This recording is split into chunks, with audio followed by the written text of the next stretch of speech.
Ladies and gentlemen, welcome to the Potter Than Hell podcast. This is your last stop on the crazy train of hard rock and heavy metal. So sit back, buckle in, and hang on. Here we go.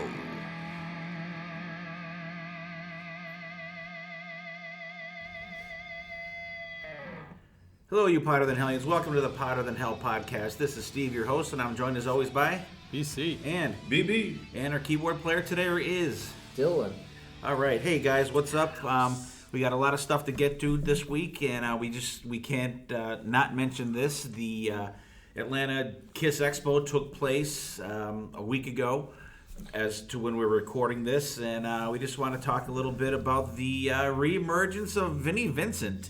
Since BB, you're our resident double V guy here, what's your thoughts on it? Did you check any of that stuff out? I did. I'm excited. I hope he actually decides to come out, make some music. I thought he did a great job. And he always gets the bad vibe of being like the guy who never should have been in Kiss, but he's a great songwriter. He was in between the makeup and the non-makeup. I think he did a great transition with them guys. And he's a big part of them, and he just doesn't get the props that he actually deserves.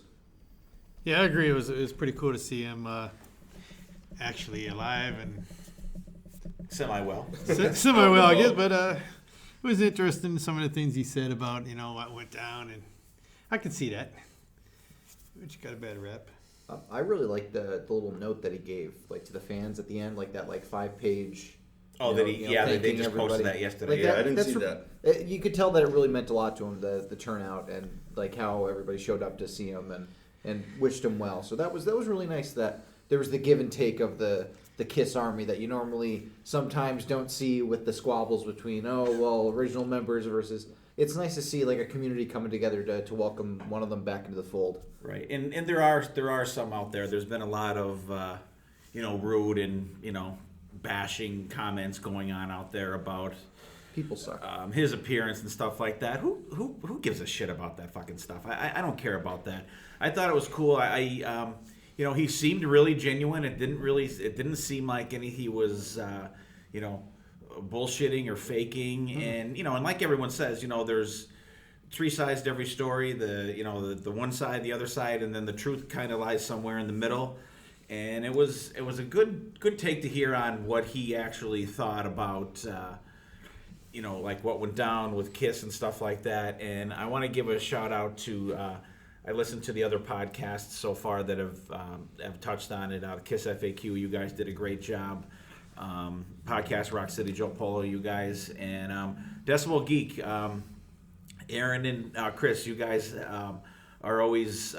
A good voice for Vinnie Vincent out there, and I think you guys were spot on a lot of stuff, and I'm glad to see him back. I hope he actually does something, musically, and we'll see what happens with. He's supposed to appear with Gene at the Gene Vault Experience in Nashville in April, I believe it is, and they already have a semi-announced Kiss Expo in Nashville with the Vinnie Vincent thing on there. I don't think there's any date yet or anything like that, but we'll see what goes on from there.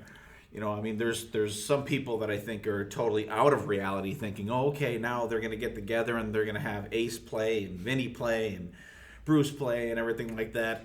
It could happen, but let's be a little realistic. It would be cool if they did like an R40 thing where they went through the decades and like they had the members that were in that band at the time, but they'll never do it. No, but it would be cool. Not a chance. Well, imagine that if they actually bring back all these conventions, Kiss conventions that we used to go to. Imagine all the alive members of Kiss all sitting and jamming out to tunes that they wrote or co-wrote and awesome. It'd be great. There's a lot of great music out there through all the eras of Kiss, and there's people that aren't down with what's going on now with them, whatever. But there's a lot of good stuff out there, and it might be a repeat of history because lest we forget, the Kiss Expos were happening.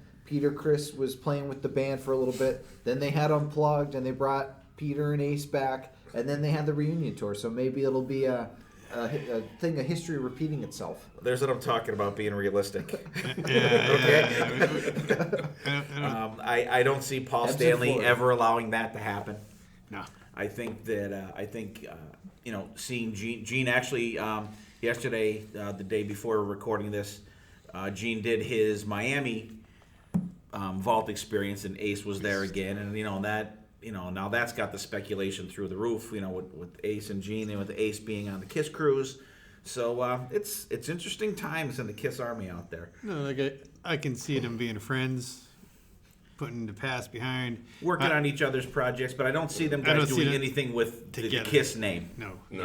You may Unfortunately, see, no. because Gene's already written stuff with Ace. Paul did the Fire and Water song on Ace's last solo effort. And, you may see some more collaboration like that. But I don't think you're going to see anything under the Kiss moniker of those guys officially doing anything with those guys. Maybe on the Kiss cruise you may get Ace come up to play a song or something like that. People will go out of their fucking minds. But other than that, I don't really see them doing anything official. And it's kind of weird. We haven't really heard of, we've heard of everyone else so far. We've not heard anything from the Peter Criss camp on any of this stuff. Well, he's retired. He played his last show, I guess, and hey, maybe he's sticking to it. But I don't know. I think we may see a little bit of him. I'm gonna throw that out there that he may not be totally done. You're hoping. I'm hoping. Absolutely. Definitely. Absolutely. I have my fingers crossed, but I got my toes crossed too. All right. I talked about the guys in the other podcasts, and just a quick announcement. They have announced the Rockin' Pod Expo 2 in Nashville. The date is August 26th of this year, and it's in the same general location where it was last year. And your Potter Than Hell guys will be there this year. We hope to have a table there, and we're working something out with another podcast to get that going. And what do you guys think? BB, what do you think? Because you didn't go last year, so what do you think? I'm excited. Like I've said it several times before on the podcast, I cannot believe how many podcasts are out there. Because I can be totally honest, I never listened to a podcast before we started this, and the love and the camaraderie that everybody has out there. It's a great community to belong to, and it blows my mind. And I'm excited to meet all the guys that we've met through Skype, and it's just talking on the podcast here. So it should be exciting. I can't wait. I'm saving putting money away now for vinyl, because that's a good place to pick up some vinyl out there. I spent I forget how much money last year, and it'd be good to see everybody again too. Yeah, I'm excited for it too, and I've been going back and forth with David Hudson from the Digital Kill the Radio Star podcast, and we've been talking about doing something there together, and I'm really looking forward to it. Seeing everybody again, seeing Sonny and Joe and Jody from Podcast Rock City, and Steve and Michael from Growing Up Rock podcast, and Chris Sinzak and Aaron Camaro, all those guys. And you're absolutely right, BB. It's a great community out there, and when BC and I went there last year, we didn't know anybody, and we had the only one I think we had on the podcast at that time was Sonny, and and we met him at the Cobra, right? I think that was the place that we saw Demon and that. And, we just hooked up with them, and Joe Polo and Jody from Podcast Rock City, and Steve and Michael from Growing Up Rock. And we just all hit it off. We just all hung out like all weekend and stuff, and it was great. And I'm really looking forward to hooking up with those guys again and meeting new people. We were kind of just there checking it out. We didn't have a table or anything, but it was really cool to get involved with those guys and meet a lot of new people. So we're hoping to definitely do a table down there and get to meet more people out there. And so we're definitely going to be doing that. We're hoping the three of us are going. We're not sure if Dylan's going to be able to attend or not. Hoping to.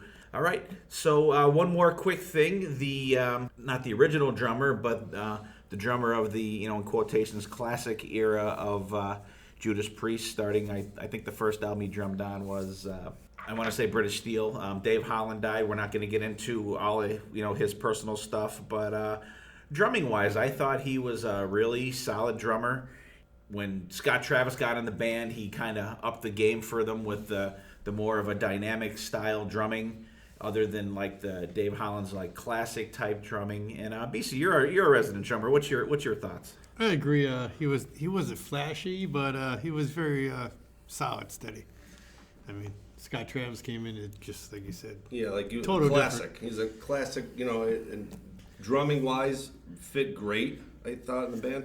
It's just sad, like you just hear it all the time. All these guys that we grew up listening to, it just gives you a little reality of how old we're getting. Yeah, I know. No shit. Yeah, and he was a very solid drummer. If anybody like really out there doubts the solidness of his drumming, go back and watch the Us Festival video, and then there's they released another concert video from Memphis, I believe, in '83.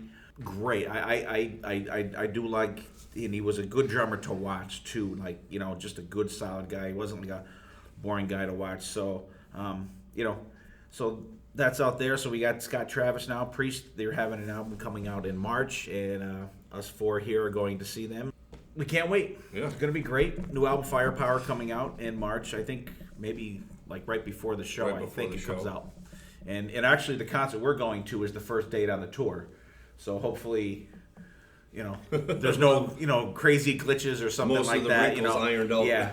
So we'll definitely be checking them out. And real quick here, I'm gonna let BB take this part. Okay. We're going to do a little album review. BLS just released their album, Grimmest Hits. A lot of people out there on the internet thought it was going to be a greatest hits. And me included. Yeah. Me too. See? When then I looked and they released the album set of songs. And I'm reading the names of the songs. I'm like, this isn't a greatest hits. And everybody kept going on greatest hits. I think it's a great album. It's almost in the same tune as their last one, Catacombs of the Last Vatican. Came out the gap in between the two albums is 4 years. Really well balanced album, I thought. They have like 3 ballads on the album. Love Unreal, Day That Haven't Gone Away, and Only Words. It's Zach, and it's piano-ish, and it's slow, and it's his acoustic guitar. He does like I said, the album is really well balanced. A couple really cool tunes on the album I thought was Bear Your Sorrow. It almost sounds like an original Black Sabbath song. Disbelief, and probably my favorite song on the album, Illusions of Peace. It's almost towards the end. I think it's song 10 or 11. A really, really good classic BLS tune. I saw it announced. I thought it was going to be a greatest hits, and then until the one time you told me it was not going to be a greatest hits. So, like I said, some of the songs like The Betrayal, Love Unreal, I like that. And then, like you said, Illusions of Peace is probably my favorite too. Yeah, that's a really good tune. I like all the pictures with the Grim Reaper doing all kinds of goofy things. Oh, right. I thought that's kind of cool. And then even the video that they just released, Bedroom of Nightmares. That's a hilarious video. It just shows you the diversity, kids party and everything. Yeah, the diversity that Zach has of being serious and then being a big total goofball. I think it's a really solid album from them. There's not really been an album that I'm like, oh, there's nothing good on this one. But like this is another really solid album. I think the album cover is a little lazy. Yeah, it's probably my least favorite album cover. Like it's just like the silhouette of the Grim Reaper standing on like this puke green cover. But like I think Trample Down Below is like a really awesome opening track. I almost didn't recognize it was Black Sabbath because there's not a lot of pinch harmonics in this. Well, because it's not Black Sabbath. I'm not Black Label Society. I almost didn't recognize that this was Black Label Society because there's not a lot of pinch harmonics. Right. And I was like, oh wow, he's showing restraint, and that's something that I've never really known Zach Wilde to do. Yeah, this is the first album he's released with his new Wild audio line of guitars. Yeah. So he has changed and going down a different road. Yeah, and I was surprised by how many like ballads were on the album. It was kind of different for BLS, but it was good. I liked it a lot. I really like it. I have to say that BB's probably going to be mad at me. I'm surprised at how much I actually like this album because Black Label Society, I like them. I really like them, but they're a band that I get sick of really quick. Like they're another Miles Kennedy for me. I can listen to maybe 3 or 4 songs, and I'm like, this shit all just sounds the same. But this album, it's really, I think it's really broken up very well, and even the slower songs are good. And what is it? The Only Words. That's one of the slower ones, right? Yep. That song, I think, just reminds me of "Thank You" from Led Zeppelin. If you listen to that, so I don't know if he was listening to that, when he had that in mind. I just want to say, I'm really happy you're getting into Led Zeppelin now. I am, and I have like Kiss Crew 7 to thank for that, and Rob. They're good. And I'm delving into into the no problem. I'm delving into the Led Zeppelin catalog recently, and it's kicking my ass. And I agree with you guys. "Illusion of Peace" I think is just a fucking absolutely great song. Yeah. There's a couple different songs where you get the tempo change in the song, and I really like that. And then boom, it goes back into the normal tempo of the song. So it's really solid. And like I said, I'm very surprised at how much I actually like this album. Yeah. I think it's great. I really enjoy it. So go back one more. Listen to the Catacombs of the Black Vatican. That is almost put together the same way this one is, and it sounds just as good. Okay, but just stop there. I'll do that. Because then once you go back too far, it's all harmonics and whiny pedals. And okay, I'll do that. I will definitely do that. All right, and that's our quick little down and dirty review of the Grimace hits from Black Label Society. You guys, it just came out this last Friday, which would have been 2 days ago from when we're doing this, or right? Yeah, it was last Friday. So last Friday. But it's out there. So pick it up, buy the hard copy of it. Check it out, because BC said there's a lot of cool pictures and stuff on there to check out and everything like that. And I kept thinking it was called Grimiest Hits for the longest time, and I'm like, that's a terrible title. But Grimace Hits is a lot better. But Grimiest Hits, they're kind of like dirtbags. I thought it kind of fit if that's what it was. Sure, not bathing for 77 days. You're a little grimy. Oh, is that a thing? That was in his book. Yeah, bring metal to the children, and talking about the rules on the road. Yep. I did read that. I didn't read that. 77 days. That's what we stood in line for. That's right. All right. Good job, you guys. Everyone out there, pick that album up. It's really good. And our main topic for this week is going to be, we're going to talk about supergroups. There's a ton of them out there now, and there's some bands that some people consider supergroups, and some people consider them not to be supergroups. But we're busting it down to 4 main ones that we like to talk about. And the very first one we're going to talk about. Why don't you tell the audience what a supergroup is, in case they're not aware? Okay, very good. Well, since you're so on that, why don't you tell us? Well, supergroup is basically a band that is formed from members of other big bands. Cream was like a really big first supergroup that came out that had Eric Clapton and a bunch of people from like well-known bands. And the supergroup is basically the cream of the crop banded together to create an awesome album or an awesome band. All right, very good. Okay, just in case. Yeah, just in case. The first one we're going to talk about this week is this is a band that I don't even really think that they were even considered a supergroup at the time, but now we're kind of I'm going to consider them maybe a retrospective supergroup, and that's the David Lee Roth Band. Of course, Diamond Dave. How can you go wrong with him? Steve Vai on guitar. Billy Sheehan on bass, Greg Bissonette on drums. Just a great kick-ass band. And for Dave just leaving Van Halen, and they were at the top of the world. No pun intended. I know. I'm thinking, why the fuck did I say that? Hey, Sonny, did you hear that one? I can have Dylan edit that part out. At the so-called top of the world, and they weren't happy, so Dave leaves, and he forms this band, and I believe in the beginning it just started out as them to just do a couple songs and everything, and it evolved into a band situation.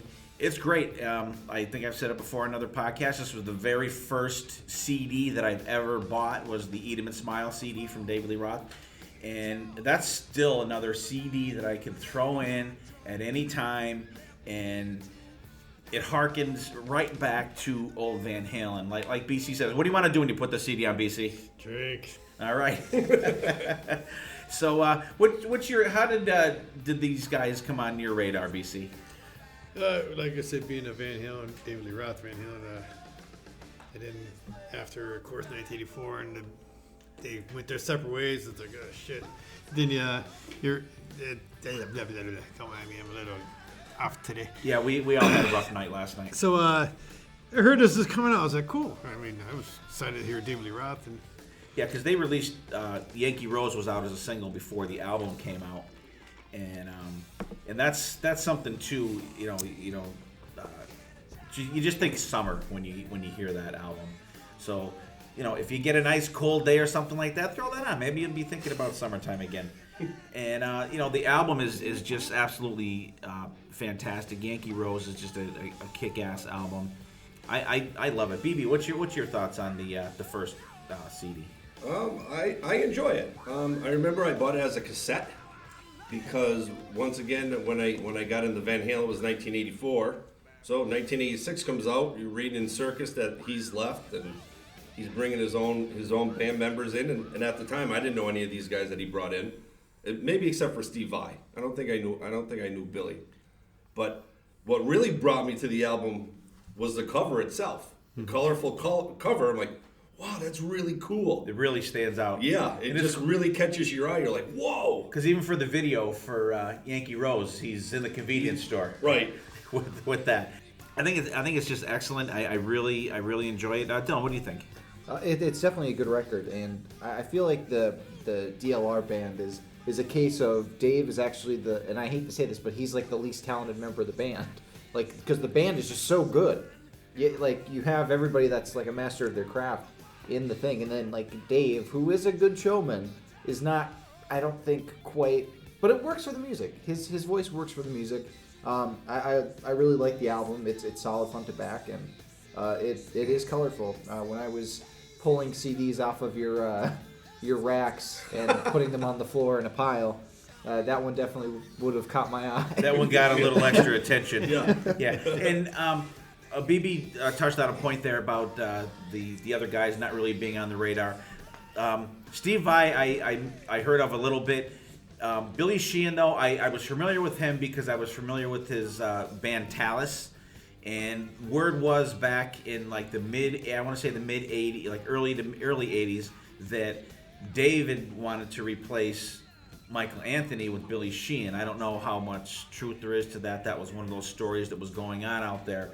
And it was mentioned in an article, and they mentioned the band Talus because Talus had opened up for Van Halen at some portion of a tour. They're a band from the Buffalo area up that way in New York, but like really solid band. I just that album is just great. I love Ladies Night in Buffalo. I remember when you used to make your mixtapes and stuff like that. So I made like probably a 10-minute version of this song.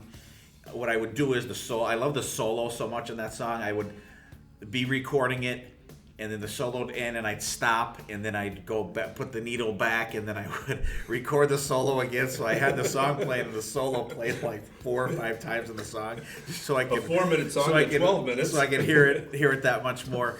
And it's like Tobacco Road, Big Trouble, Elephant Gun, Bump and Grind. Funny. That's Life, I think, is the only. He's always got Tobacco Road is also a cover song. Shy Boy is a song from Talus, actually.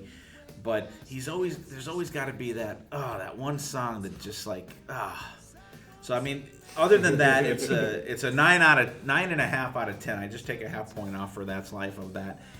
To this day, of all the concerts I've ever seen, that first tour was my absolute favorite concert of all time.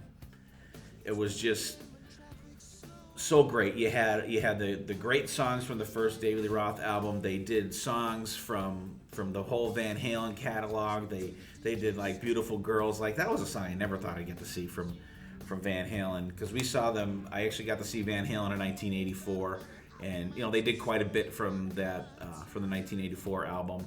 But they didn't dive too deep into the other albums. They didn't didn't get the Light Up the Sky and all that stuff in DOA. But with David Lee Roth Band, that first tour, I'm gonna have to look up the set lists if there's any available on Setlist FM and see what they actually play. But I specifically remember a bunch of songs that they played, and I was like, holy shit.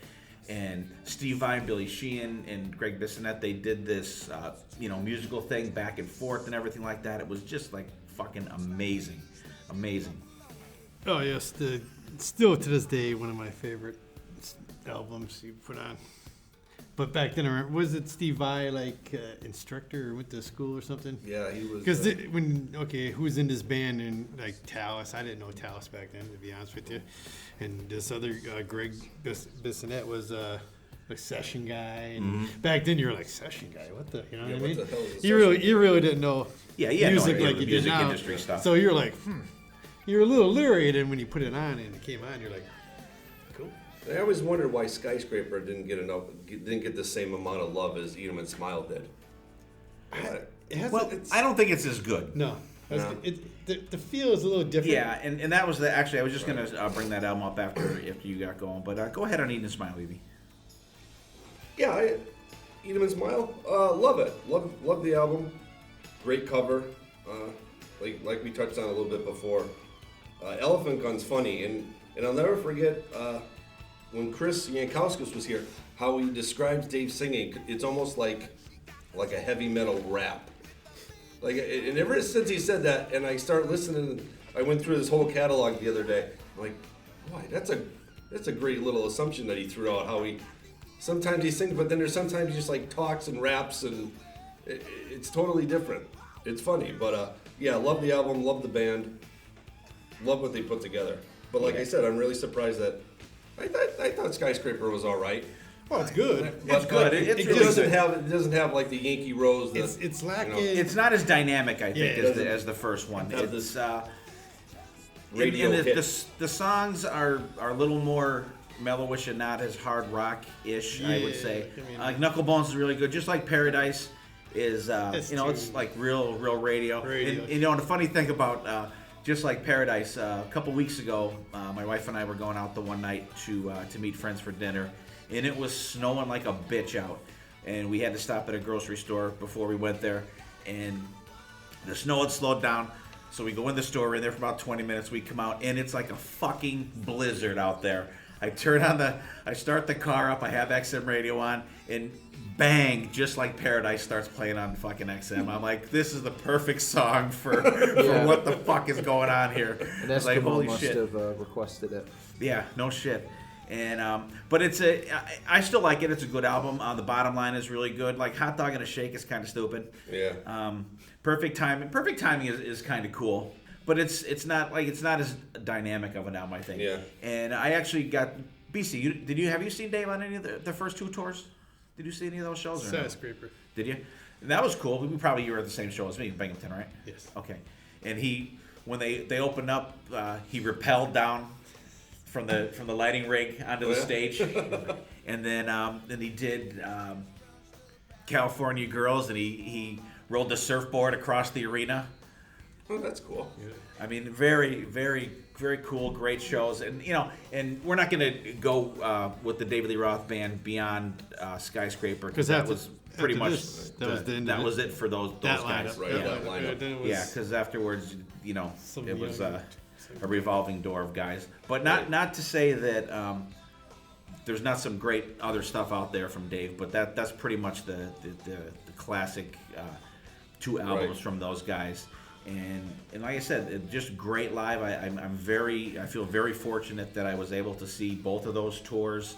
And like I said, the first David Lee Roth show that was my probably all-time favorite concert. It was just blown away. And thoughts on Skies? How about you, Dylan? What do you got to say? Anything over there? I think Eat 'em and Smile is a better album. I agree with all what you guys said about it. It's solid, but it just doesn't match that first album. I think Hot Dog and a Shake. It's such a Dave thing to do, fucking stupid. but it is stupid. It is, and Actually, there's a song from, and Mark Anthony Kay will enjoy this. It's a song from his buddies Max Webster, Canadian band that Billy Sheehan was in that band for a cup of coffee, I guess. And it's a song called "Kids in Action," and they apparently recorded this song, but it's never been released. I don't know if there's not a copy out there that exists, or if it just fell to the wayside. But I think that's one of the only songs that those guys did that didn't get out there, and I would love to hear it. I have no idea. We'll have to consult our Max Webster expert, Mark Anthony Kay, and see if that's a song that's. I didn't look into it too deeply. See if that's an actual song that's on their catalog, and maybe listen to it and kind of get a feel for what Dave would do with it. But very good. And Dave's penchant for doing cover songs, because even in the concerts he would throw California Girls in there, and That's Life, and even Tobacco Road's on there, and that's a cover song. It's an old blues song. I think everyone on their uncle did that one. But very, very solid band. And you guys, if you haven't listened to David Lee Roth in a while, and you're a fan out there, go back and check him out. There's some really, really quality stuff out there. If you check out the DLL Band, the actual album, DRL Band, Johnny Five plays on it. I think that's an amazing album. The music-wise, Johnny Five's playing on it is really good. Yeah, and apparently there's an album out there that's recorded with John Five from David Lee Roth. It's an album that's done, but has just never seen the light of day. It's recorded and everything. He just came out with this live album too. Who? John Five. Oh, really? Yeah, it just came out this Friday. Well, that's cool. We'll have to. So we'll have to PSA check for that everybody out. out there. We'll have to check that out. He's just a phenomenal band, and he's another guy that's a very understated guitar player. He's just amazing, and he does a lot of instrumental stuff. I think there's a version of "Beat It," I think, on his last and it's on the live album too. Solo album that he did, and it's just fantastic. And there's another example of David Lee Roth surrounding himself with talent. John Five and Jason Becker played on the Little Ain't Enough album, and he's was struck down with ALS when they were recording that album, and he's out there still writing crazy music and stuff. So he's always had good talent, and I think I saw him. BC and I saw him together on the Little Ain't Enough tour, and that was really good too. That was an excellent guitar? show. Huh? Who played guitar on the tour? I think. I'm trying to play. He played at Ozzy. What's his name? Oh, Joe Holmes. Joe Holmes. Joe Holmes, I think, was the guitar player for that tour, and that was just a phenomenal tour. And Dave was always put on a good show. The music was always good, but it wasn't a show. The devil things pissing out the Jack Daniels. Yeah, he sang he had a boxing ring set up in the back of the arena, and he came out and sang, and there were the Little Devil guys, and they were pissing Jack Daniels. I didn't personally drink any of it. I can't answer for BC. Maybe he did, maybe he didn't. But and it was cool too, because I was watching. What they did was Dave went off stage, the band is playing, and then all of a sudden, bang, he's in the boxing ring in the back singing. And I was wondering, how did he get there? When he got done, it was before the days of Paul Stanley flying across the. There's my Kiss reference, Dylan. Well, we already talked about the Expo. Oh, that's true. Okay, well, this isn't the actual meat of the episode. There wasn't, Paul Stanley, I'm coming out to see ya. If you want to see me, yell my name. And then almost kicks BB in the face. Yeah. Right. But what they did a lawsuit that would have been. Yeah. Well, what they did was they had an equipment case, and when the spotlight went off, Dave, I was still watching. They put him in this case, closed the lid, and wheeled him out. Because I was wondering how he got there, because you didn't see it. That's such a glamorous thing. I know. You can go from Shove him in a case. Box, you are now luggage. So great band, and I think they were like I said, a retrospective supergroup that we can, thank God, all these bands have these albums and stuff like that. And there's some great video out there from that tour. Of course, it was, the late 80s, so it's not the best quality stuff. There's a really good video of Steve Vai and Billy Sheehan going back and forth. I'll have to post that. And really, really great album. And we'll move on to our next band. They are called the Damn Yankees. And we have Jack Blades from Night Ranger, Tommy Shaw from Styx, Ted Nugent, and the drummer Michael Cartaglione. Unknown drummer. He actually drums now. He may not still be the drummer, but I know he was the drummer in Lynyrd Skynyrd for a while. He may still be there for all I know. But great, solid band. Another band that they did 2 tours.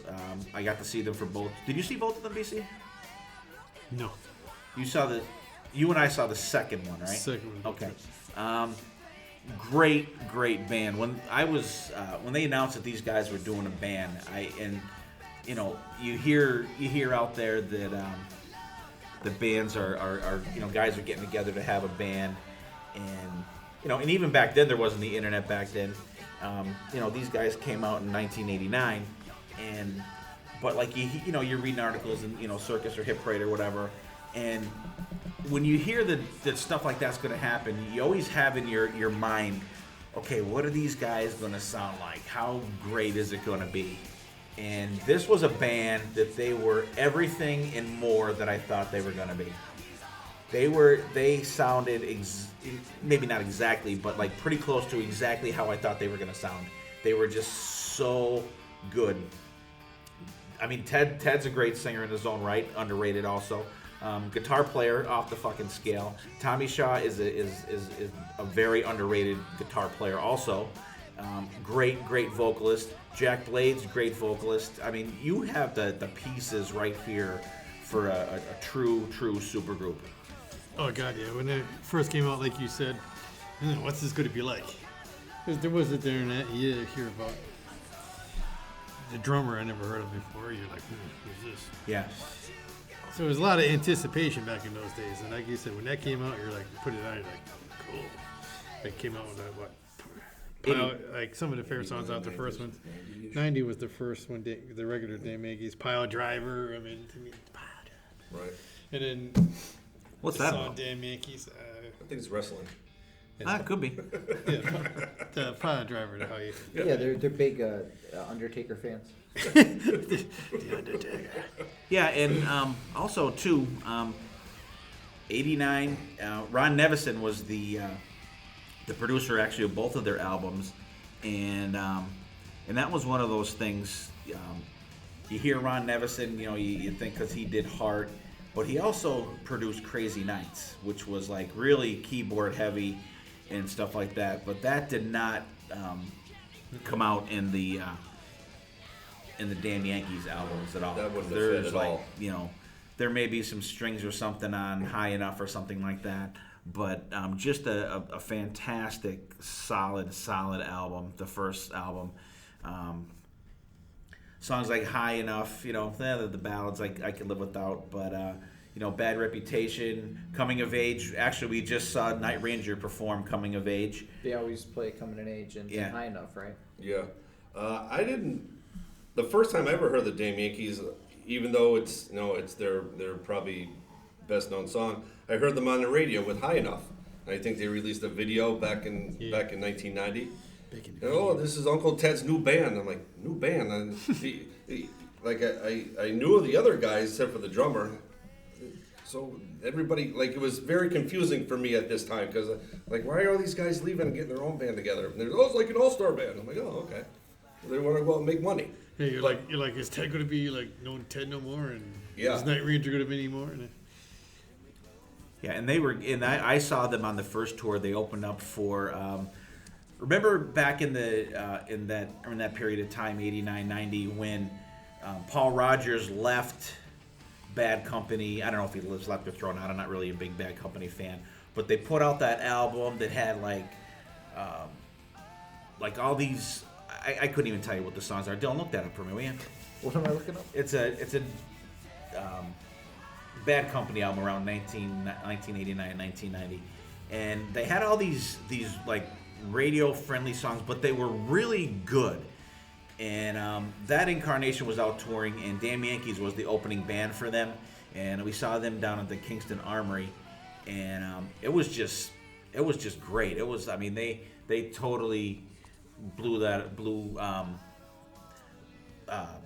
Bad Company away. Even though Bad Company was really good, but like it was cool to see, you know, Ted and Jack Blades and Tommy Shaw. I mean, just the vocals alone in that band and that concert. And you know, Ted's all over the stage because I mean, Ted, he only sang like one or two songs, but they would do a song. They I think they did like You Can Still Rock in America. They did Renegade from Styx, and they did I want to say probably Cat Scratch Fever from Ted, and then they did songs from the first album, which was great. And actually, that was the tour, their first tour, and you know, you left that show going, man, I hope these guys just continue. I mean, it was just such a good goddamn show. I mean, it was everything you would hope it to be. I think it's kind of funny that Paul Rogers was replaced by Brian Howe, who was lead vocals on Ted's Penetrator album. So that's kind of a weird connection there. Oh yeah? Yeah. Well, that's cool. Maybe that's how they.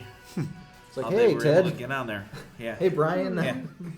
And then you know, after that they come out with Don't Tread, which if you listen to the first album and then you listen to Don't Tread, the first album is self-titled, by the way, and if you listen to the Don't Tread, I mean, it was only 2 years difference from when they came out, but like the sound is so much more dynamic on Don't Tread.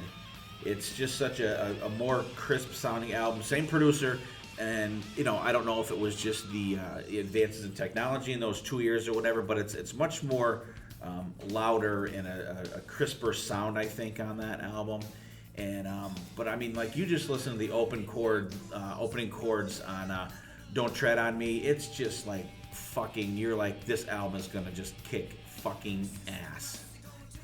I agree with the 2 year difference, but as soon as that came on, Don't Tread on Me, and then the soul went in, just, you're like, whoa.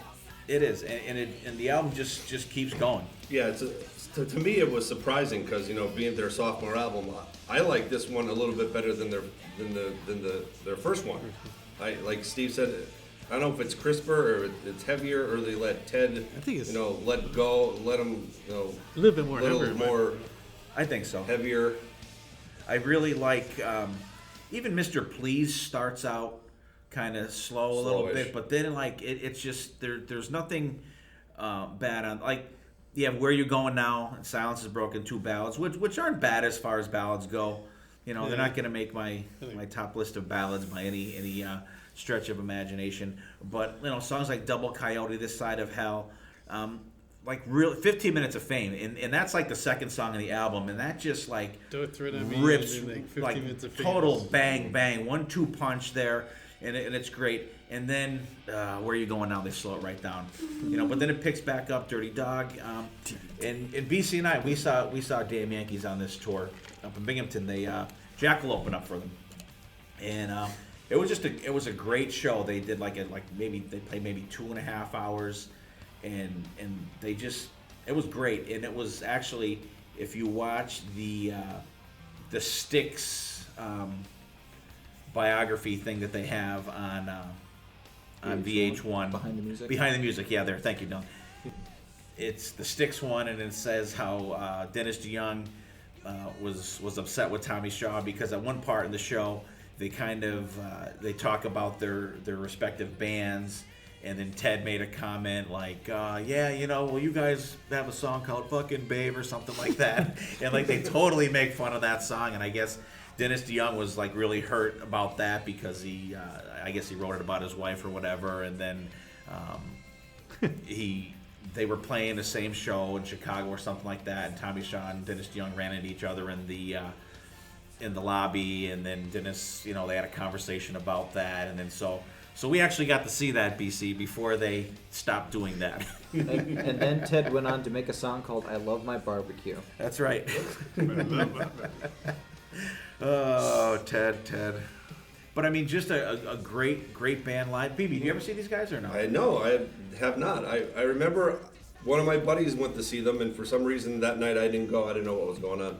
But he said what a great show they put on, how great Ted was.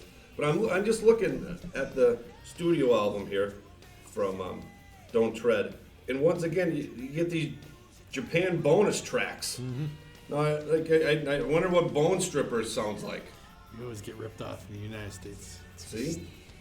Boy, oh boy. Just another... That could be your hidden gem for next week, BC. And now with the age of computers and everything, you see all these other versions out there. It's like, oh, shit. Yeah, I've never heard that. I'm going to have to maybe see if Yeah, that's I on never YouTube. even noticed that. Yeah, I'm going to have to write that down. We'll have to check that out. Dylan, your thoughts on Damn Yankees? It's another band that I can only talk about in retrospect since I wasn't around when they were still going. But like both times I've seen Night Ranger, they've played the two big hits, Coming of Age and High Enough. And I really I think it's a cool band. I think it's another band that everybody is just like as good as the next person, if not better. I mean, Jack Blades, Ted Nugent, Tommy Shaw. Like, come on, that's a solid trio. And then you could add any drummer and it would be great. But what's his name? Really Michael Carleone. Carleone. I didn't want to butcher it. That's why I was. But Mike. they're solid. They're a really, really solid band. They are, and actually, there's a live DVD out there. I think it's Damn Yankees Uprising. I think it's called. Uprising. And it's kind of cool too because it has like some backstage footage and other stuff that the band does. But a good feature on that DVD is if you don't want to watch all that shit, you could just watch the video, watch the concert footage. Because if you watch it just all the way through, you'll get like maybe 2 songs and then them fucking around or whatever, doing something else. But you could actually just skip all that shit if you want and just let all the songs play right through. And I think it was a concert from Denver. I think that they recorded that DVD. And they're a band. I think I can probably speak for everybody here. Man, if they got back together and did an album, it would just be amazing. See, I think Ted's too much of a personality. I don't think Ted's like a band guy. He's like front and center. I'm the spotlight here. I feel like I thought there was talk at one point, and Ted was on board, and I think it was Tommy Shaw was doing so much with Styx at the time because they were doing that touring every summer. I think with Styx and REO, and I think that's just and then it fell to the wayside. Yeah. I mean, I would love to see them, and even now how the recording process is now that you don't even have to be in the same country to record an album together, but it would be cool. So I don't know what their dynamic was, songwriting and stuff like that, but you could definitely tell the Tommy Shaw and Jack Blades songs, and you could definitely tell the songs that Ted brought in. Yep. Because you had the ultra heavier ones that were Ted's, and he sings them like Uprising and all that. And there's even a really good blues feel to some of their songs, like Dirty Dog, stuff like that, and just really, really good, solid stuff. Like Come Again, I think is probably my favorite song from those guys. Mystified, Rock City, just a great, great, solid band. Final thoughts on Damn Yankees? Anyone? BC? Like I said, back then, even to the day, I could throw it in and takes you back to that time. And like I said, back then, that was the beginning of what you would call all these groups, all these different musician bands starting to get together. Because there wasn't a lot of that back then. It's the same. And nowadays, it's... And especially now with how they can record.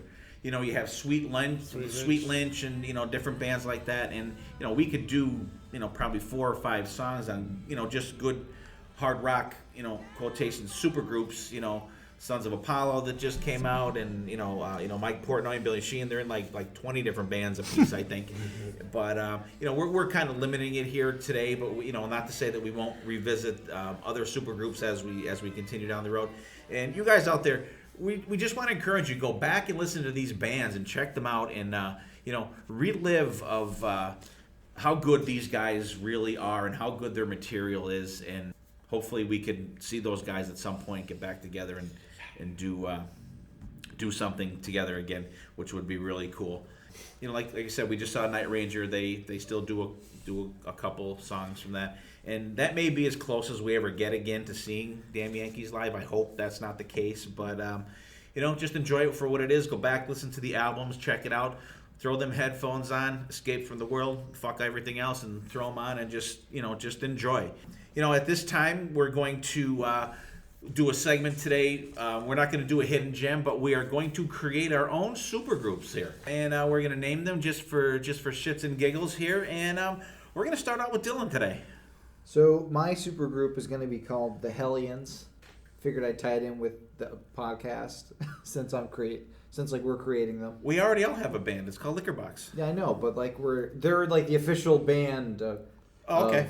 of Hotter Than Hell, I guess. So for my vocalist / drummer, I'm doing a Night Ranger situation here. It's gonna be Dave Grohl doing lead vocals and drumming because I think he's an amazing vocalist, and I honestly think he's one of the better drummers out there. And I think he's a much better suited on drums than guitar. He's a great guitarist, but I like him on drums. Duff McKagan on bass, because I think you can't get a more straightforward rock and roll bassist than Duff McKagan. He could bring a little punk element into your music. He brings some punk, and he has this like down and dirty groove, and he makes some amazing bass lines. Somebody who's in a bunch of supergroups, and I think why not add him to another one? Scotty and on rhythm guitar and backing vocals, because he's like a chameleon. Like he could be in any kind of band, and he brings something cool to the table. He is. He's a very solid guitar player, very solid rhythm guy. Like he was in that that Bad Mother, that band that. I do. Well, what? Help me out with the name of it. Bad Mother Bone? No, it's not Mother Love Bone. No. That's the band that was right, before Pearl that's Jam. Pearl Jam, yeah. I'll look it up. Just Okay. move on. And Brad Gillis on lead guitar. Nice. Yeah. I'm thinking it's going to be like a straightforward hard rock band that dips a little bit into metal. I think Dave Grohl has like the melodic voice, but he could do some like harder vocals if he really wants to. And I think that it would be just like a grooving rock band, just doing some awesome shredding with Brad Gillis and Scotty, and maybe trading some licks here and there. Duff McKagan bringing in some solid bass playing, and Dave Grohl on the drums and vocals. I think it would be an awesome band. That's a great band. That'd be a band I'd buy their album. Definitely. Yeah. And I feel like they'd all go together too. They'd all They mesh fit. well. Yep. Like it wouldn't be just like some like pop singer with like a heavy metal drummer. I feel like they would mesh together. So that's the Hellions. I'm That'd be sticking to great. 'em. That'd be excellent. That'd be real good band. BC, what do you got? I got Joe Boo and the Monkeys. Joe Boo and the Monkeys. No, mine's gonna be like a little time. I'm gonna call the band Time Warp Time Warp. Nice. because they're guys from the past, but they're gonna sound like the past with the modern 2018. So they're touch. covering that song from Rocky Horror Picture Show. Yes. Okay. On vocals, I'm gonna have John Bush because you can't get better than John Bush in my opinion. I was gonna put John Bush in my band, and I'm like, no, I'm sure somebody else will. And then here, I'm going to have a guitar team of Steve Blaze from Lillian X with Dave Manchetti from Y&T because he's a very underrated guitar player. And on bass, I'm going to have Eddie Jackson from the Great Queen Track. And the most solidest drummer, and he really doesn't get credit, I think, is Tommy Lee on drums. Tommy Lee. Yo. Time Warp. Time He is. He's a very dynamic drummer. Solid. He's great. He's very solid. He's very... he's goofy as can be, and He's definitely He's one no of- more- As long as he's not allowed to bring any of that electronica shit into it. no. He's one of the. So you're gonna have to musicians produce of this Motley out, Crue. BC. Any influences of that, you're gonna have to put an axe to. He's got to wear pants. And Dylan, that band was called Motor Sister, by Motor the way, Sister, that Motor Sister. Scotty Ian is part of. And actually, Joey Vera from Armored Saint is also the bass player in that band. Okay, cool. Time Warp. Go ahead, I like the BB. name. All right. My band, I'm going to start out on bass. I'm going to bring Michael Anthony in, Okay. especially for his background vocals. On the drums, I'm going to bring Zoltan Chaney. I thought you were going to say Chad Smith. And there's Chickenfoot. Yeah, right? We're going to bring Zoltan in because if you guys have not seen this kid drum, he is the alive version of Animal from the Muppets. This kid's amazing. Guitar, I'm bringing Zach. Bearded Zach or unbearded I'm going Zach? to bring Bearded Zach. Okay. Because we're Boy, going to that's surprising to hear. Yeah, we're going to make some heavier stuff, but we're also going to make some lighter stuff. And my singer is going to be Robert Mason. We're gonna make music about 1987, 1988 era, and we're gonna be called Black Van Mob. Black Van Mob. Okay, all right, Got candy in the van? all right, cool. I'm very surprised you picked Zach Wild for your guitar player. I'm blown away by that. There's a guy you really dug deep for. All right, my band is going to be called Perfect Weapon. And I'm going to start off with, I'm going to have a dual vocals in this one. There's going to be no lead singer as, per se. I'm going to start out with vocals and bass is going to be Todd Kearns.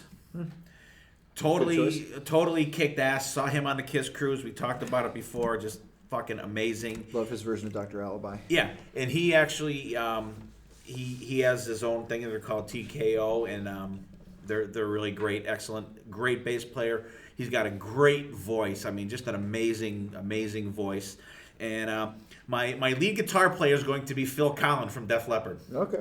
Who is probably, I think, maybe one of the most underrated guitar players out there. This guy is absolutely fucking amazing on lead guitar. He shreds and is shredded. Absolutely. Oh yeah. He's he doesn't like to wear the shirt out there. That'll be for the women out there that are going to be fans of the band. And my rhythm guitar player and co-vocalist is going to be James Hetfield. So you're going to have maybe some of the pop rock sensibility of the Def Leppard stuff coming in Phil Collins, and then the metal-ish stuff with James Hetfield. My drummer is going to be Mickey D. He's going to take a break from the Scorpions, and he's going to be my drummer. And I'm going to have a keyboard player. And my keyboard player is going to be John Oliva from Sabotage. And he may even do a little vocals here and there. Is he well enough to... He's good. He's good to go. I talked to him this week. And he's actually even going to sing. So, I mean, you're going to have a great band like that. And they maybe do a Metallica song live. Maybe they could do Gift of Flesh. Maybe I could finally get that song live out there for my Def Leppard favorite song. And they're called Perfect Weapon. Todd Kearns on bass and vocals, Phil Collin lead guitar, James Hetfield rhythm guitar. I actually initially had Geddy Lee down on bass, but I think you would have tipped the scale a little too much. But I didn't. But then I thought I wanted to throw Todd in there. Yeah. Mickey D on drums and John Oliva on keyboards and co-vocals. So we're gonna have like 3 vocalists there. That's a band I'd be interested to see how they mesh. That would be cool. I mean, James Hetfield seems like a wild card in there. See, like everybody else, I can like kind of picture, and I'm like James Hetfield. What does that element add? Absolutely. And you guys out there, if you had to pick a supergroup, who would you guys pick? Who would you put in your supergroup, and what would you call them? Let us know. Interact with us out there. Let us know what you guys think about. So far we did David Lee Roth Band. We did Damn Yankees. What do you guys think about them? Give us your own supergroup out there, and what would you call them, and what style of music would you play? I mean, obviously it's pretty self-evident of what our band's type of music that they would play, but you guys let us know out there what you guys think. What would you guys do out there if you had to put together a supergroup? If you could pick from who's ever out there, who would you get? And which supergroup out of the 4 of ours would you rather see? There you go. There you go. That'd be a little interesting to hear. I like that. All right, we're going to move on. We're going to do our next supergroup. And these guys, I've talked about these guys. You guys are probably sick of hearing about these guys from me. But I think these guys are a true supergroup. Everybody, that listens to hard rock and stuff know these guys. And they're Black Country Communion. Glenn Hughes, Joe Bonamassa, Derek Sherinian, and Jason Bonham. How much more classic can you get than that? They came out in 2010, self-titled first album. Just when I heard these guys were doing an album, I was sort of familiar with some of Joe Bonamassa's work because he's has a ton of he's the big blues guy, phenomenal blues guitar player, and I was really interested to see how he would mesh in a rock band, not like but he does bring that blues element into it. But just listen to some of the solos that he plays on their albums. And their debut album is, like I said, it's self-titled. Great songs on there, like One Last Soul, The Great Divide, Beggar Man. And Glenn Hughes sings the lion's share of vocals on the albums. But Joe Bonamassa usually sings one or two on the albums. And on the first album, Joe Bonamassa sings Song of Yesterday. And it is just an amazing song. For those of you that don't know, also, Jason Bonham, he's been in Foreigner, he's been in a bunch of bands. John Bonham from Led Zeppelin was his father. And Glenn Hughes, he was the vocalist, one of the guys in Deep Purple, bass player also, when David Coverdale was in the band for a couple albums. And Derek Sherinian, he was, I believe, the original keyboard player in Dream Theater. Yep. So for you guys that aren't familiar with those guys out there. Yes, Glenn Hughes I was familiar with. I never heard of Joe Bonamassa. Bonamassa, yeah. And Jason Bonham, of course, Bonham and all these are in the keyboard player at Dream Theater. But in the last 2 weeks of trying to take it all in, it's really growing on me. It's a lot to take in all at one time. But I mean, I'm liking it. Like I said, so far off the first one, One Last Soul is pretty much sticks it with me. And maybe Sister Jane. Yeah. But like I said, they're new to me, so I'm absorbing it in still. Yeah, I honestly didn't think these guys were going to get past their first album. I really liked Joe Bonamassa before he came out in this band, and I didn't think with the guys in the band, I'm really surprised how well they have done. I remember listening to Joe Bonamassa. There's a guy I work with. You got to listen to this guitar guy. He is such a great bluesy guitar player. And then when you see the guys in this band, like their background, I'm really surprised how well they've come together as a band. Musically, they're phenomenal. I would love to just listen to their music. Take the vocals out. Musically, as a band, super tight, super great sounding, crisp band. Love to see them on tour. You're not down with their vocals? Well, I'm just saying, music. They are so good musically. The way that blows me away. Just that alone, because like I said, I didn't think Bonamassa was going to fit with these guys. In terms of vocals, I am consistently surprised how amazing Glenn Hughes still sounds. I think he sounds just as good as he did back, 20, 30 years. He's like phenomenal, and his bass sound is just monstrous. Like in Black Country, like that opening, like such a cool bass line. I think he's very underrated as a bass player. And I think they mesh so well together. And one of the songs that really, I think, showcases everybody in the band is the last song for My Resting Place off their latest one, BCC 4. I think that song, it starts off slow and it builds to this amazing crescendo. That's amazing. It has the mandolin in it, and it's it's a great. It's a really good indicator of what the band sounds like. They have this like cool blues sentiment to it, but they also have this straight hard rock vibe as well. And I think the band just works so well together. Yeah, their newer album is amazing. I think it's my favorite. It's very good. Yeah, I love it. I think it's great. I thought their weakest album was Afterglow. It came out in 2012, yeah, and I actually went back and listened to it. It's good. Like the last 4 songs, I think, are just amazing on there. The Circle, Common Man, The Giver, and Crawl. The first couple ones on there, I think they were maybe kind of playing out the string a little bit, and then they didn't do anything else because Joe Bonamassa wanted to get back going with his blues stuff, and then Glenn Hughes did a solo album, and then he did the one project with Jason Bonham. I forget what that's called at the time, but they did that, and then apparently out of the blue, they decided to get back together. This last year they recorded the BCC4 in 7 days, I guess, and that's writing the songs, recording them, everything in 7 days. And for this album to be made in 7 days absolutely blows my mind. It's unbelievable. And like Dylan said, the last song for my resting place is unbelievable. Sway. The Crow is great. Over My Head, I just absolutely love Glenn Hughes's like his high vocals, and I won't even attempt to demonstrate it.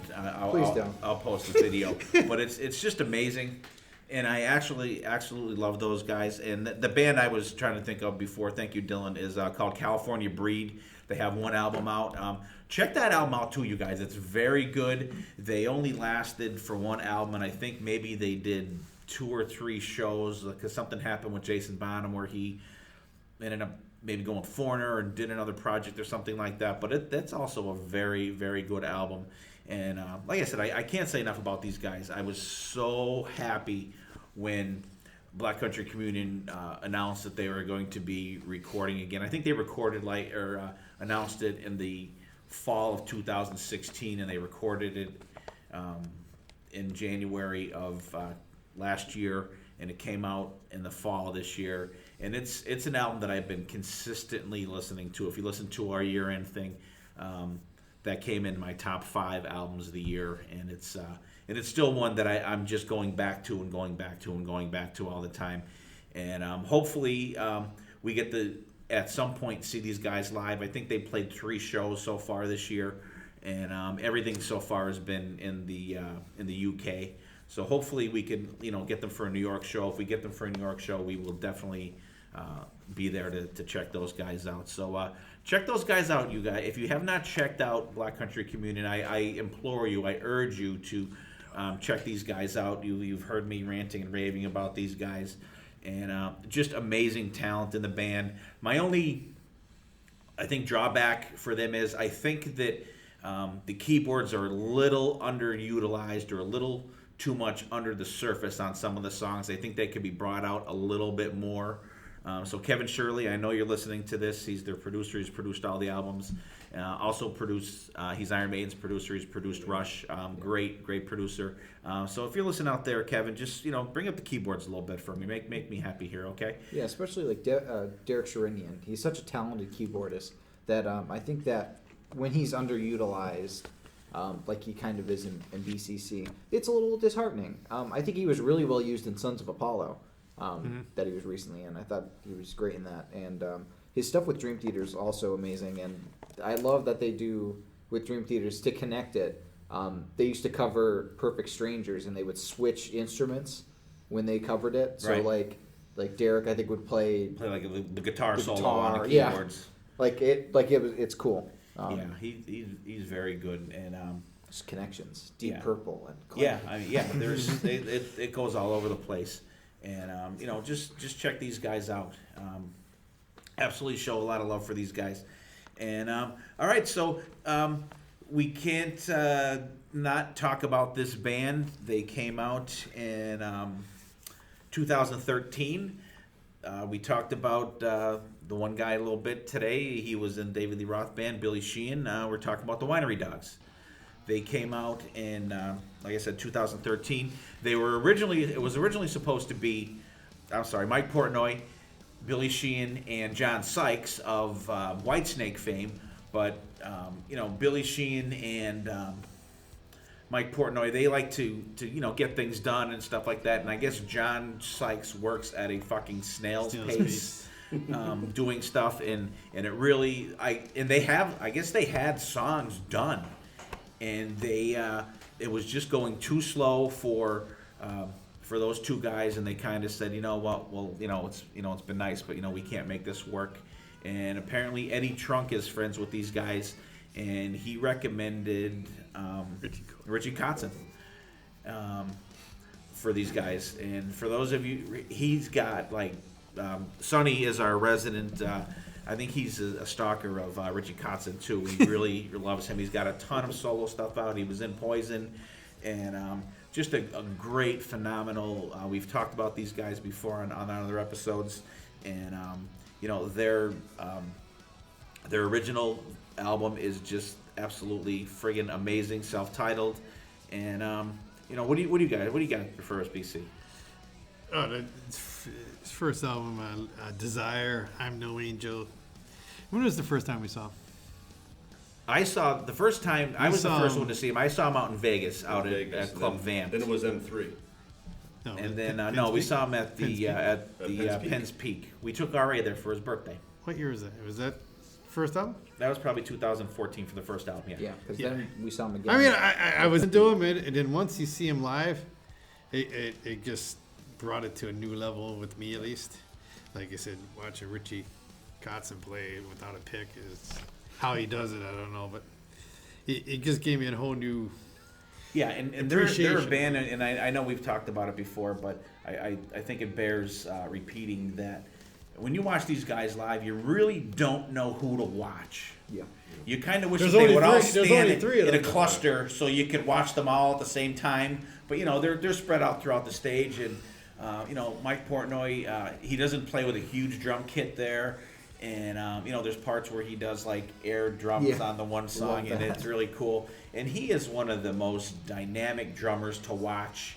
Yeah. And like Billy Sheehan, the guy is a virtuoso on the bass, just an amazing player. He plays lead bass. Yeah, pretty much. Is how I would describe it. And like BC just said, Richie Kotzen just amazing, and Richie even plays the keyboards, like a piano type keyboard thing on a couple songs.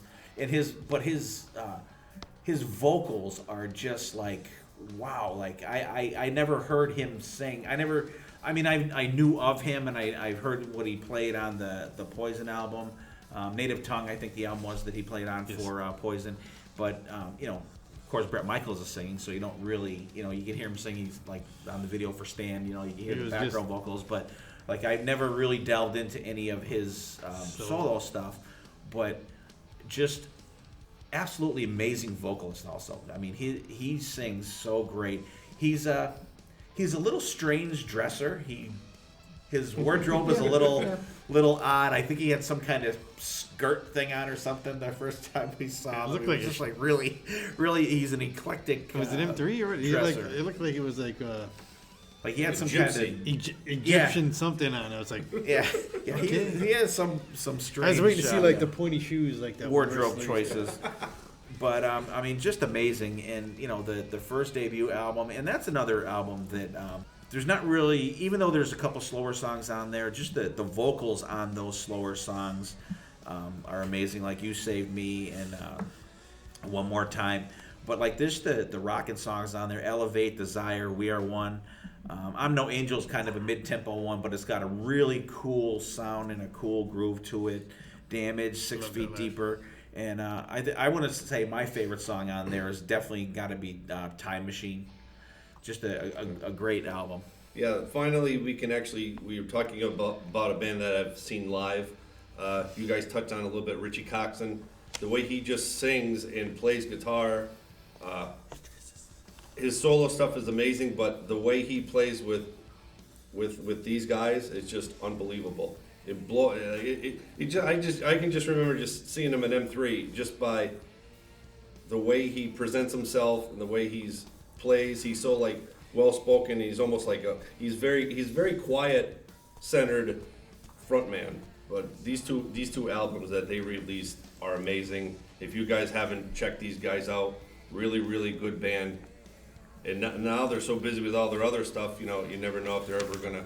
Because I think Richie just released a solo album. He just put out a solo album. So, yeah, they're kind of just on a break busy now. on their own stuff, so you never know what's down the road for these guys. Richie Kotzen was definitely the one person in the band that I didn't know going into it, like watching them. I knew Mike Portnoy, of course, from Dream Theater, having recently left the band, and then Billy Sheehan. I knew, of course, he's an amazing bass player, and I was blown away by how good Richie Kotzen was at singing and playing guitar. And I think the second album, Hot Streak, is a really good sophomore album.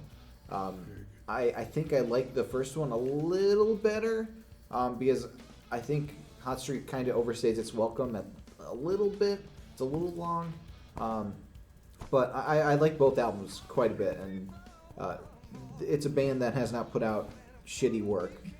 No, in the they're, short time they're been good. out. Yeah, and their second album, you're right. It's great. Oblivion it opens up with. Yeah. I think Captain Love is probably my favorite song on there. Captain Love It's is really definitely my cool. favorite. It was excellent live. Yeah. But the song on there, Spiral, I think that's the song I'm thinking of. It sounds like a '70s disco song. I could picture the disco ball going and the lights and everything like that. And it reminds me of like Brother dancing on the floor. yeah, like a harder ABBA song or something. But it's good, but it's so different. I'm like, wow, this is like really fucking strange song, but it's very good. Like Ghost Town is great. Empire is really good. Just a great solid album. And Empire was actually almost left off the album. But Oh, really? Portnoy begged Richie Kotzen to keep it on the album. Really? Yeah. So fun fact. That's Fun awesome. facts with Dylan. Fun facts with Fun Dylan. fact Thank with you. Dylan. Again, Hot Streak, I mean, Ghost Town, my favorite, Captain Love. I think they played that in 3. They might have came out with there. I know they definitely played it. They may have opened up with it. It has such a groove to it. That's my favorite.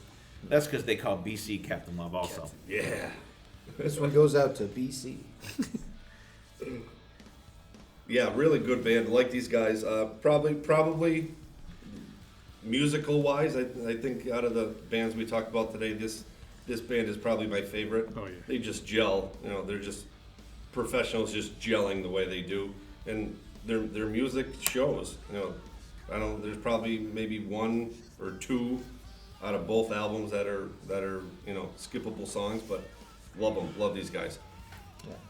All right, you guys, that's our 4 supergroups that we did today. You guys, let us know what you guys think about these guys. Check them out. Buy their stuff. Get the hard copy.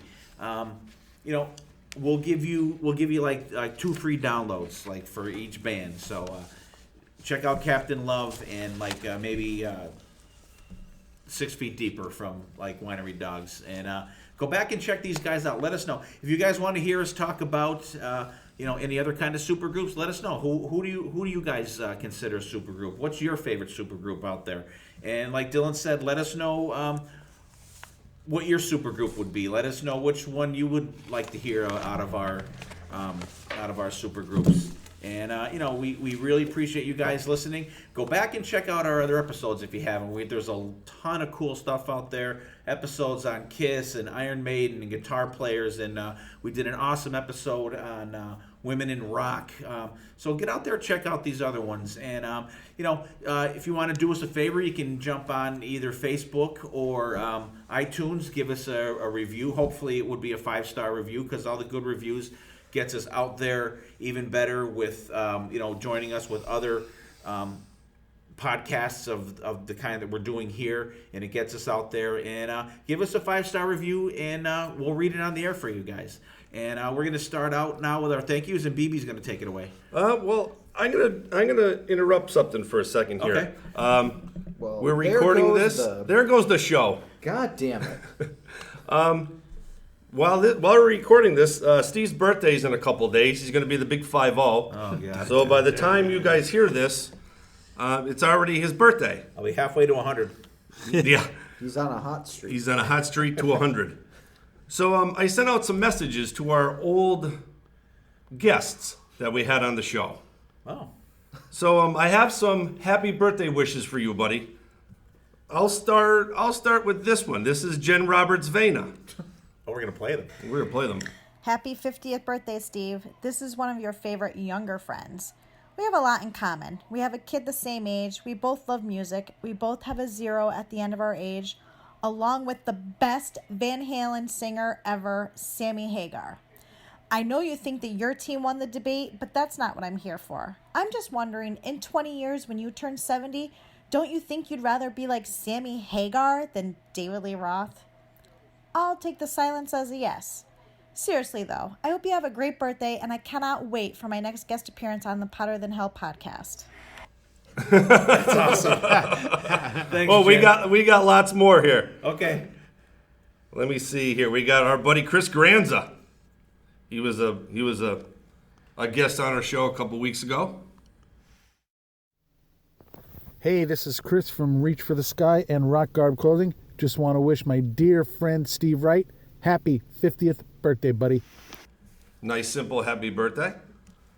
From Thanks, our buddy my friend. Chris. Thank you very much. Thank no you, mug Jen. raking in that one. No. And here's one of the longest ones. This is from Heather.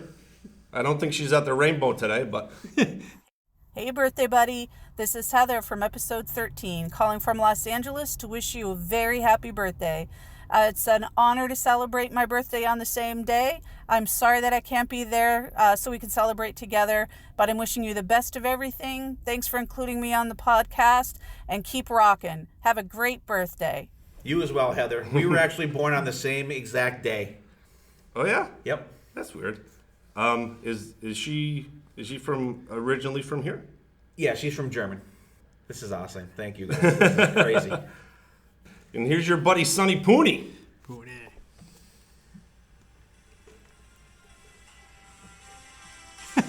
We've got music. Van Halen music. Van Hagar.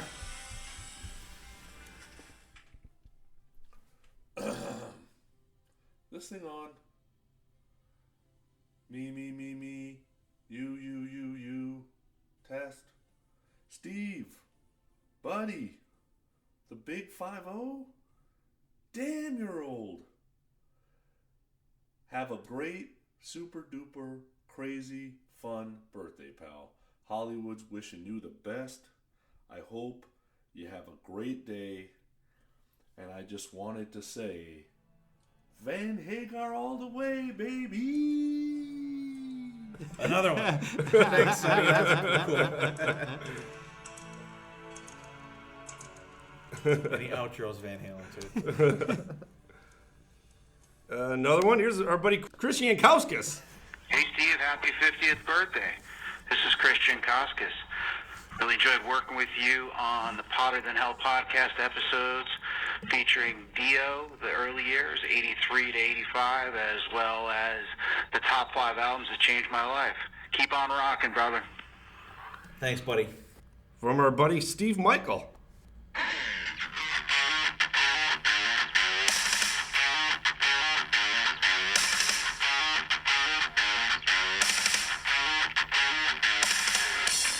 Hey, this is Stephen Michael from the Growing Up Rock podcast. I am here to testify how much I really enjoy busting our buddy Steve Wright's balls and trying to keep him in line when he makes up his own rules under the protest of his own co-host on the Potter Than Hell podcast. Love you, Steve-O, but today I am here to wish Steve a very happy 75th birthday, you old bastard. I kid, because unfortunately, I'm older than Steve. So happy Big 5-0, my friend, and go take some of those math lessons we all talked about earlier. Have a great birthday, buddy. We'll talk to you soon. Thanks, buddy. That was very cool. And we got one more. I aged 25 years in a click of a finger. And here's our buddy from Canada, Mark Anthony Kay. Greetings, this is Mark Anthony Kay from Project Gemini, and I also am co-host of the Yes Music podcast, and I also appear on the KISS FAQ podcast. I'd just like to wish Mr. Stephen Wright a very happy 50th birthday, and all the best to you in everything you do on this wonderful day and for all the days from here on in. So all the best, my friend. Take care. There you go, buddy. Happy birthday, you old son of a bitch. Thanks, guys. I'm like overwhelmed that you did that. I really appreciate it, and thanks everybody out there for taking your couple seconds there and wishing me happy birthday. And I'm overwhelmed and I feel very humbled and privileged to have such great friends out there, and let's hope the next 50 has been as rocking as the last 50. Thank you. True. All right, now I guess I'll go into my thank yous. Okay. So now we could do. Yeah, mine as well. All right. I want to thank Spencer Whitmore, Rob Webb, Ari Furiosi, Cindy Russick, Aaron Martle, Christian Kauskis, Adam Cox, Walt Agnatovich, Shane Herbert, Wolfgang Hill, Glenn Palmer, Jen Roberts-Vena, Jim Kaufman, John Novobilski, Steve Dill, Joe Takash Jr., and Ed Yankowskis. All right, thanks, BB. Mama is always going to start with my thank yous. I'm going to thank my wife, Corey, for putting up with this stuff. Dylan for doing an awesome job on editing and everything. Mark Satorka, Ross Fikert, Kaylin Provo, Jareth Grealish, Ginger Huttel, Florencio Zerdo, Jeff Bullholtz, Olaf Sarnaski, Mark Anthony K. and Ken Keenan that were on the vinyl episode with us last week, David Hudson and Chris Craig from the Digital Killed the Radio Star podcast, Stephen Michael and Sonny, Growing Up Rock podcast, Heather Shakaris, my birthday buddy, Becky Conley, Christine Apostolico, and Michelle Sarah. And I want to say once again, you guys, thank you for listening. Thank you for the birthday wishes. And, we will definitely see you next time, and there will be a next time.